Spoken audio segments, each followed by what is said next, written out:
할렐루야. 내일 모레 수요일이 되면 6.25 전쟁 발발 64주년이 되는 날입니다.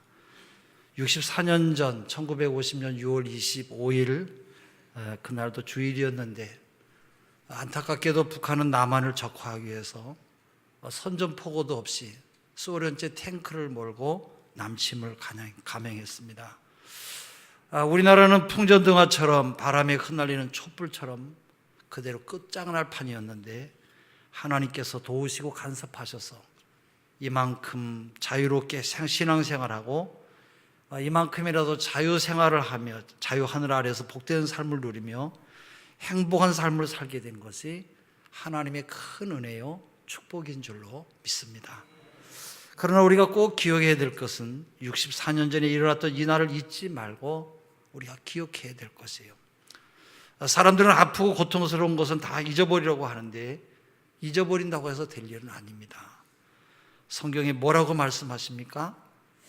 신명기 8장 2절에 네 하나님 여호와께서 이 40년 동안 너로 광야의 길을 걷게 하신 것을 기억하라. 잊지 말고 기억하라는 거예요. 이스라엘 민족에게도 하나님이 하신 말씀이 내가 너희를 홍해를 건너게 하고 애굽의 앞지에서 해방되게 한 것을 잊지 말라는 거예요. 하나님께서는 왜 사람들이 잊어버리고 싶어하는 이 순환과 이 아픔, 이 고난의 역사를 기억하라고 하십니까? 여러분, 전쟁은 큰 아픔이고 비극이기 때문에 그래요. 전쟁의 최대의 비극이 뭡니까? 우리 존엄한 우리 인생의 생명을, 인간의 생명을 빼앗기 때문에 그래요. 하나님이 창조해 주신 귀한 생명이 전쟁을 통해서 죽어간다는 거예요. 6.25 전쟁 기간 동안 남북한이 무려 450만 명의 인명피해를 가져왔어요. 수많은 군인들이 죽고 다쳤을 뿐만 아니라 전쟁 고하는 자그마치 5만 명, 남편을 전쟁에서 잃어버리고 젊어서 홀로 된 사람이 자그마치 30만 명, 행방불명된 사람이 36만 명, 죽었는지 살았는지 아직도 그 행방을 알 수가 없는 사람들이 대다수 많은 36만 명 중에 많이 있어요. 뿐만이 아니라 또 북한에 붙들려 간 납북자가 8만 명입니다. 또 가족이 서로 헤어져서 만나지 못하는 이산 가족이 자그마치 1천만 명. 지금은 시간이 많이 지남에 따라서 이제 64년 세월 동안 700만 명은 죽고 돌아가셨고 이제 300만 명만 남았다는 거예요. 그러나 전쟁으로 인해서 이 땅에 1천만 명 이산 가족으로 있었어요. 3천만 명 중에 3분의 1에 해당하는 1천만 명이 이산 가족으로 가슴 아픈 날들을 살아왔어요. 여러분, 그러나 전쟁의 가장 무서운 비극은 이것만이 아니에요. 사람을 미워하는 거예요. 또 죽이는 것에 대해서 죄의식을 느끼지 않는다고 하는 것이 전쟁이 너무 무서운 비극이에요. 인간으로서 최소한 양심과 윤리가 사라져버리고 또 살아남기 위해서는 형제조차도 죽이도록 만드는 것이 바로 전쟁인 것이에요. 사람들은 말하지요. 피는 물보다 진하다고 말해요. 그러나 순교를 당한 전라남도 염산교회를 가서 보니까 6.25 전쟁 때 한 동네의 빨갱이 청년이 교회 성도들을 공산당에 밀고 했어요. 그래서 77명의 성도들이 무참하게 죽임을 당했어요. 물론 목사님을 비롯한 가족들, 많은 집사님과 권사님과 성도들이 한 교회에서만 그렇게 많은 희생을 당했어요. 한 동네에서 형님아우 하며 지내던 사람들 아주 무참히 전부 다 저수지를 끌고 가서 돌을 매달아 가지고 다 뒤에서 밀어서 죽였어요. 피는 물보다 진하다고 하는 것이 사실이지만 공산당은 사람이 없어요. 사람이 보이질 않아요. 형도 동생도 없어요. 자기들의 정치 이념을 위해 실현하기 위해서는 사람의 생명을 가치 있게 보질 않아요. 그러니까 피는 물보다 진하지만 정치는 피보다 더 진한 것이에요. 정치 때문에, 이데올로기 때문에, 공산주의냐 자유주의냐 때문에 형제가 죽었어요. 부모 형제가 서로 죽이고 전쟁을 일으키는 일들을 우리가 똑똑하게 봤어요. 한마디로 전쟁은 하나님의 형상과 모양대로 지음받은 우리 인간을 철저하게 타락시킨 것이에요. 또 전쟁은 모든 것을 다 파괴시키죠. 전쟁은 폭력을 사용할 수밖에 없는 속성을 가지고 있어요. 6.25 전쟁은 전통 문화재로부터 시작해서 각종 산업시설과 주택, 그리고 아름다운 조국 강산을 모두 잿더미로 만들어 버렸어요. 눈에 보이는 것만 없어진 게 아니에요. 눈에 보이지 않는 것도 많이 무너졌고 다 사라졌어요. 정신적인 것과 대대로 내려오는 효도의 정신도 6.25 전쟁으로 인해서 무너져 버리고 말았어요. 막 뿌리 내리기 시작한 한국교회의 성장도 멈추고 많은 피해를 가져왔어요. 그러나 더 안타까운 것은 전쟁은 아직 끝나지 않았다는 거예요. 남과 북은 정치, 경제, 사회, 외교, 스포츠 모든 면에서 이 민족의 역량을 제대로 발휘하지 못하고 서로의 힘을 낭비하고 있어요. 톨스토이는 말하기를 전쟁은 인간이 범하는 죄 가운데 가장 큰 죄악이다, 그렇게 말했어요. 그렇기 때문에 전쟁은 다시는 일어나서는 아니 될 일이에요. 전쟁이 다시 일어나지 않기 위해서는 왜 하나님께서 이 민족에게 전쟁을 허락하셨는지 우리가 그것을 한번 살펴보아야 될 것이에요. 전쟁을 시작한 당사자는 북한의 공산당들이지만 그러나 하나님이 허락하셨기 때문에 전쟁이 일어났다, 그런 말이에요. 왜 하나님이 북한의 공산당이 남침할 때, 전쟁을 일으킬 때 그것을 그대로 두고 왜 허락하셨습니까? 우리는 이것을 생각해 봐야 될 것이에요. 6.25가 발발한 것에 대해서는 갖가지 이유가 있어요. 그러나 전쟁은 하나님께 속한 것인 것을 알아야 됩니다. 이 민족의 죄악을 심판하고 경고하기 위해서 6.25가 일어났다는 그런 말이에요. 6.25는 우리 민족의 죄악 때문에 일어난 그런 전쟁이에요. 우리 민족의 전쟁 때문이라면 여러분 어떤 죄입니까? 그 하나가 우상숭배의 죄를 범했기 때문에. 평양은 제2의 예루살렘이라고 할 만큼 신앙이 아주 뜨거웠던 도시였고 그 어떤 지역보다 교회가 부흥하던 그런 도시였어요. 평양을 한국의 예루살렘이라고 할 만큼 열심히 믿었던 도시가 바로 평양입니다. 1907년 1월 16일 한국교회 최초의 성령 강림이 임하면서 큰 부흥의 물결을 이룬 도시가 평양 장대현교회에서 시작했어요. 장대현교회에서 출발한 성령의 불길은 전국을 다 복음화시키는 기회를 만들 정도로 뜨거운 성령의 은혜가 임했던 것이에요. 모든 성도들이 얼마나 열심히 믿었던지 북한에서 남한으로 피난 오신 분들 가운데는 예수를 안 믿는 분이 없을 정도로 모두 열심히 신앙생활을 했던 분들이에요.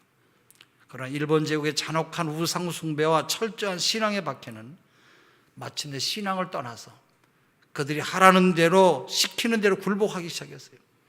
드디어 한국교회는 신사 참배라고 성도들에게 이를 강요하기까지 했어요.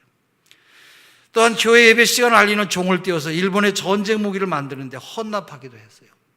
신앙의 절기를 지키는 주의 종들을 파면까지 했고 감옥에 집어넣어서 온갖 고문과 고통을 다 겪게 그렇게 만들었어요. 또 하나는 성령의 하나 되게 하심을 힘써 지키지 못했기 때문에 온 그런 결과예요. 우상숭배의 제도 모자라서 바로 해방을 전후로 해서 치열한 교권 싸움과 교회 분열이 한국교회의 모습이었던 것이에요. 해방이 되고 난 이후에 한국교회가 부흥해야 되는데 한국교회는 부흥하는 대신에 교파 간의 분열과 싸움이 벌어졌어요. 교단이 갈라지고 교회가 싸우고 이로 인해서 성도들의 신앙이 해이해지기 시작했어요. 한국교회는 깨어서 경성해서 기도해야 될 것이에요. 한국이 경제적으로 성장하고 즉 5만 교회에 10만 명의 주의 종과 약 1000만 명의 신자를 가졌다고 우리가 절대로 교만해서는 안 될 것이에요. 또 겸손해야 돼요. 그동안 우리 한국교회는 겸손하지를 못했어요. 그동안 숫자가 많은 것과 우리가 은혜 받은 것과 은사 받은 것을 더 하나님 앞에서 사람 앞에 겸손하게 사용했더라면 하나님을 아마 더 기쁘시게 했을 것이에요. 6.25 전쟁의 아픔의 상처가 다 일찍 싸매어졌을 것이고 정말로 하나님께서 기뻐하시는 교회가 되어서 살기 좋은 이 사회를 만들었을 것이에요. 그러나 안타깝게도 한국교회가 교회 역할을 감당하지 못하고 교회가 너무 교만했어요. 역사적으로 교회가 교만할 때 어떤 일이 일어났습니까? 1000년 동안 정교회를 국가였던 러시아가 공산주의를 일으키는 공산주의 국가가 맨 먼저 되고 말았어요. 또 종교개혁의 본산이라고 할 수 있는 독일에서 히틀러가 나타났어요. 수백만의 사람을 죽이는 데 앞장섰어요.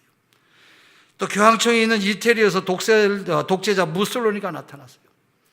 제2의 예루살렘이라고 하는 평양에서 공산주의가 일어나서 하나님이 없다, 종교는 아편이라고 말했어요. 남한을 남침하는 그들이 바로 이 북한에서 시작이 되었어요. 개인이든 교회든 국가든 하나님의 말씀대로 살지 아니하고 그 하나님의 주권을 인정하지 않으면 하나님의 징계와 심판이 있다고 하는 것을 우리가 알아야 될 것이에요. 그러므로 교회와 성도들은 다시는 전쟁의 징계를 받지 않도록 우리가 경성해서 하나님의 뜻을 따라 살아가야 될 것이에요. 우리가 그러면 어떻게 해야 하루하루를 살아갈 수가 있습니까? 세상에 소금과 빛이 되어서 민족의 파수꾼이 되어야 돼요. 우리 교회에 할 일이 무엇입니까? 어두운 곳을 빛으로 밝히는 빛이 되어야 되고, 맛없는 음식에 맛을 낼 수 있는 소금과 같이 또 썩어져가는 모든 세상을 썩지 않게 하는 소금 역할을 감당하는 그런 교회와 성도가 되어야 할 것입니다. 예수께서 33장 6절에 말씀하기를 그러나 파수꾼이 칼이 임함을 보고도 나팔을 불지 아니하여 백성에게 경고치 아니하므로 그 중에 한 사람이 그 임하는 칼에 제함을 당하면 그는 자기 죄악 중에서 제한 바 되려니와 그 죄를 내가 파수꾼의 손에서 찾으리라. 인자야 내가 너로 이스라엘 족속의 파수꾼을 삼음이 이와 같으니라. 그런즉 너는 내 입의 말을 듣고 나를 대신하여 그들에게 경고할지어다 말씀했어요. 우리의 싸움은 혈과 육에 대한 것이 아니라는 거예요. 그러므로 정사와 권세와 이 어둠의 세상 주관자들과 하늘에 있는 악의 영들을 하나님의 말씀으로 이겨야 된다고 성경은 우리에게 말씀하고 있어요. 그럴 때 이 민족이 정말로 변화되면 이 땅에 전쟁이 사라질 줄로 믿습니다. 또 하나님이 주시는 평화와 하나됨을 누리게 되면서 살아갈 수가 있어요. 그러므로 누가 먼저 변화가 되어야 됩니까? 교회가 변화되어야 되고 또 하나님을 섬기는 우리들이 변화되어야 될 것이에요. 진실로 이처럼 변화된 삶을 살아갈 때 다시는 이 땅에 전쟁이 일어나지 아니하고 평화가 있고 화해가 있고 협력이 있고 정말로 살기 좋은 그런 사회, 나누며 섬기며 베풀어주는 그런 아름다운 사회가 될 것이에요. 우리는 이 6.25의 이 끔찍한 아픔을 잊지 말아야 될 것이에요. 그러나 6.25는 여러분 지나서 생각해 보니까 아픔만 있는 것이 아니었고 하나님의 은혜도 함께 있었어요. 6.25를 통해서 우리는 아픔도 경험했습니다만은 6.25를 통해서 하나님의 은혜를 우리가 체험했다 그런 말씀이에요. 우리 인간은 망각의 동물이라고 하는 말이 있어요. 특별히 사람들은 다시는 기억하고 싶지 않은 수치스러운 역사나 불행했던 과거는 잊어버리고 싶어 하는 것이에요. 그러나 하나님께서는 이스라엘 민족에게 과거 애굽에서 종되었던 것을 기억하고 40년 동안 너희가 광야 생활했던 그것을 기억하라고 말씀하고 있어요. 광야에서 이스라엘 민족을 인도하신 하나님은 바로 우리의 하나님이세요. 6.25 전쟁을 겪게 하신 분도 우리 하나님이세요. 6.25 전쟁이 돌발한 지 64년 동안 이 민족을 인도하신 분도 역시 우리의 하나님이신 것이에요. 6.25를 통해서 역사하신 하나님의 은혜를 우리가 잊지 말아야 될 것이에요. 우리는 6.25를 통해서 베트남이나 중국처럼 공산화될 수 있었던 환경이 얼마나 많이 있었는지 몰라요. 그럼에도 불구하고 공산화가 되지 아니한 것이 얼마나 감사한 일입니까?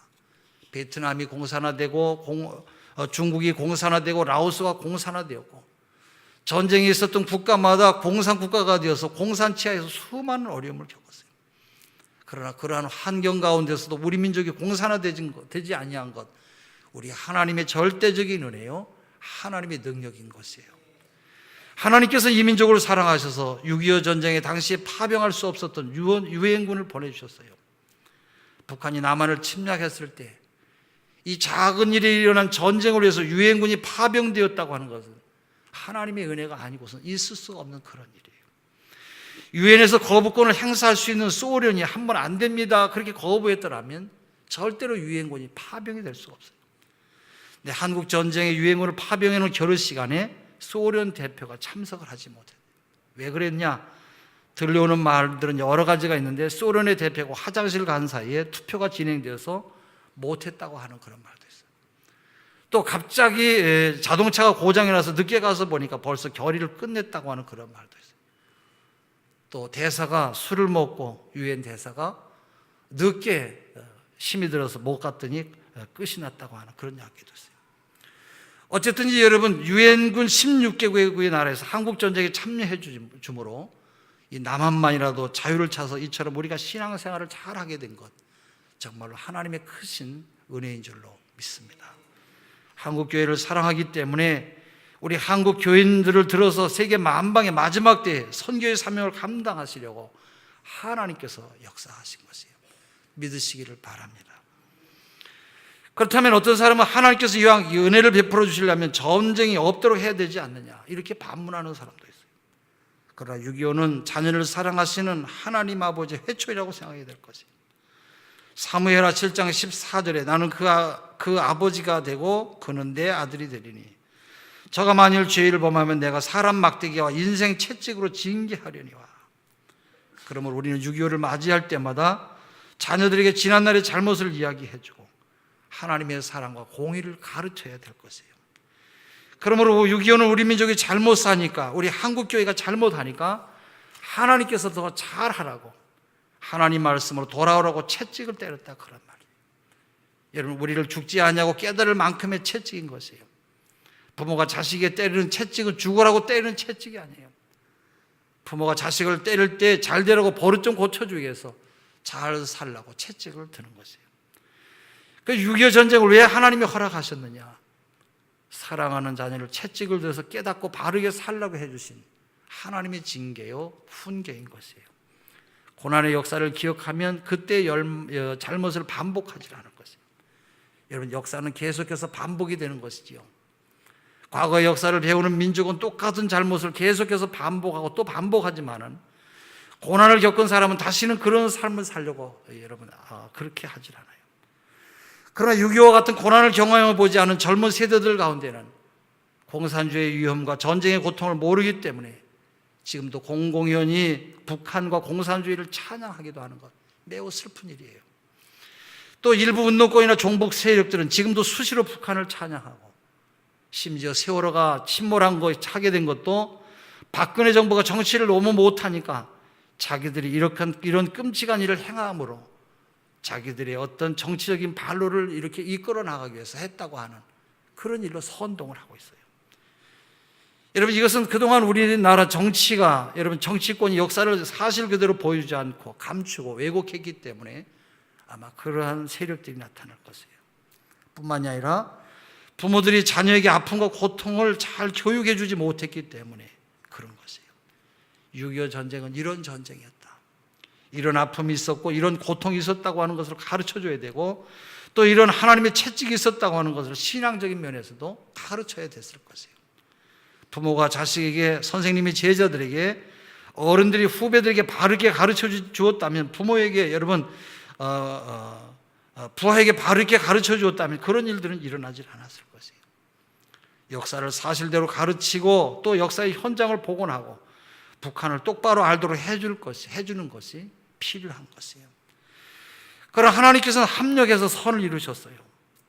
전쟁은 분명히 비극이요, 아픔이고 슬픔이에요. 그러나 하나님께서는 그러한 전쟁이라도 합력해서 선을 이루게 하신 그런 분이세요. 로마서 8장 28절에 사도 바울은 우리가 알거니와 하나님을 사랑하는 자 곧 그 뜻대로 부르심을 입은 자들에게는 모든 것이 합력하여 선을 이루느니라 말씀했어요. 그러므로 6.25는 이 민족으로 하여금 하나님을 의지하게 했어요. 전쟁은 이 민족에게 아무것도 남겨두질 않았어요. 육체적으로 궁핍했을 뿐만 아니라 정신적으로도 공허했어요.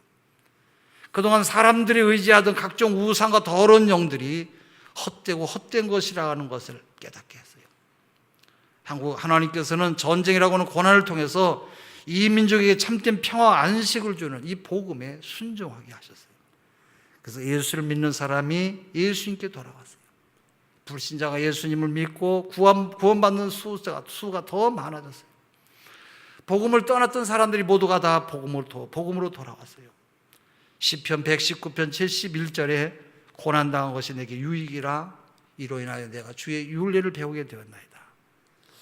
이렇게 말하는 저도 예수를 믿지 않았을지도 몰라요.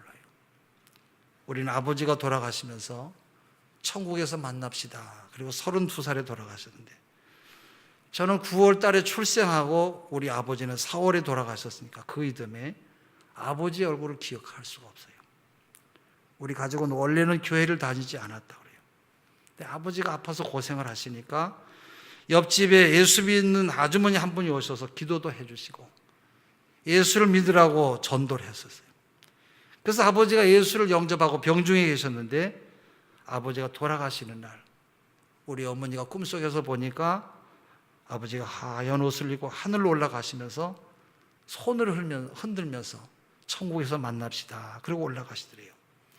그 후에 우리 모든 가족은 다 예수를 믿게 되었어요. 그래서 누님은 권사님으로 원당 교회를 열심히 섬기고 기도를 많이 하는 대장으로, 기도 대장으로 아주 열심히 충성스럽게 교회를 섬기세요. 또 여러분이 아시는 대로 큰 형님은 본교회 장로님으로, 작은 형님은 덕적도에 있는 진리교회 장로 후보로 열심히 온 가족 예수님을 잘 섬기고 있어요. 그러나 저는 지난 날을 생각해 보면 우리 가족 개인적으로 볼 때는 아버지가 돌아가시면서 가난과 어려움 속에 살았습니다마는 그것이 오히려 우리 가정에게는 축복이었구나 생각을 하게 되었어요. 여러분, 사람은 그 마음의 생각에 따라서 다른 것이에요. 우리가 무슨 일을 하든지 비극으로 보면 다 비극이고 원망으로 보면 모두가 다 원망거리밖에 없어요. 그러나 예수 믿고 구원받은 후에 모든 것이 합력하여 선을 이룬다고 생각하니까 모든 것이 다 긍정적으로 생각하는 것이에요. 긍정적으로 살아가는 사람이 내일에 희망이 있고 꿈이 있고 미래에 소망이 넘치고 새로운 삶을 개척하면서 살아갈 수가 있는 것이에요. 사랑하는 우리 성도 여러분, 모든 것이 합력해서 선을 이루시는 하나님의 은혜가 여러분 가정에 함께 하시기를 주의 이름으로 축원합니다. 6.25 전쟁이 끝나고 전쟁이 휴전된 이후에 우리 한국교회는 1980년대 초까지 계속해서 인구 성장을 앞지르는 교회 성장이 거듭되고 거듭되었어요. 지금 5만 교회가 있고 10만 명의 주의 종이 있어요. 1000만 명의 성도들이 있어요. 여러분, 얼마나 여러분 이 힘이 강한 힘인지 몰라요. 하나님께서는 지금도 역사를 계속해서 이루어가고 계세요.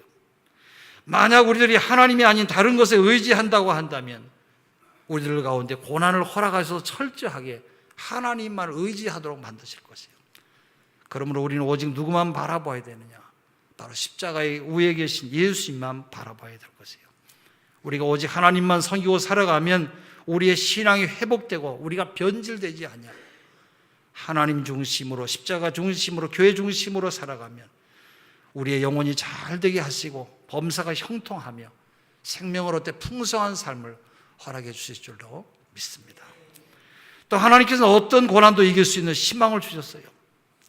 전쟁 이후에 육체적으로 영적으로 굶주림이 허덕였던 이 민족이 일어설 수 있었던 힘이 어디에 있습니까? 바로 복음의 능력 때문이에요. 기독교 신앙 때문에 주를 떠났던 사람들이 하나님께로 돌아왔고 신앙을 회복했고 잃어버린 영성을 회복했기 때문에 하나님께서 은혜를 물붓듯이 이 민족에게 부어주신 것이에요. 복음이 증거되는 곳마다 사람들이 말을 합니다. 우리는 할 수 있다. 무엇이든지 해보자고 하는 긍정적인 그런 신앙을 갖게 되었어요. 뿐만 아니라 믿는 사람에게 능치 못함이 없다고 하는 그런 적극적인 신앙을 심어주었어요. 그러므로 성도들이 이 땅에 소망을 두지 않냐고 창조와 역사의 주관자이신 하나님께 소망을 두고 살아왔기 때문에 우리 민족이 여기까지 하나님께 생명을 얻되 풍성히 얻는 그런 복된 민족으로 은혜를 베풀어 주신 줄로 믿습니다. 베드로전서 1장 21절에 너희는 저를 죽은 자 가운데서 살리시고 영광을 주신 하나님을 그리스도로 말미암아 믿는 자니 너희의 믿음과 소망이 하나님께 있느니라. 기독교의 신앙은 믿음, 소망, 사랑인 것이에요. 6.25 전쟁은 아직도 끝나지 않은 전쟁이에요. 우리는 이와 같은 전쟁이 다시 일어나지 아니하도록 통일이 되어서도 우리가 6.25를 기억하면서 잊지 말고 살아가야 될 것이에요. 과거의 수치와 고난의 역사를 기억함으로 똑같은 실수와 잘못을 반복하지 아니하며 창조적인 미래를 열어갈 수가 있는 것이에요. 우리 모두 6.25의 교훈을 기억하고 후손들에게 잘 가르쳐서 이 땅에서 다시는 전쟁이 없도록 해야 될 것이고 더 중요한 것은 우리 모두가 이 신앙을 회복해서 우리의 자자손손 후손들에게 이 귀하고 복된 신앙을 남겨줘야 될 것입니다. 예수를 믿는 신앙으로 하나님 말씀을 실천하며 살아서 서로 사랑하고 협력하며 도와주고 나눠주는 복된 그리스도의 나라가 되는 일에 우리 모두가 힘을 더해야 될 줄로 믿습니다. 기도하겠습니다.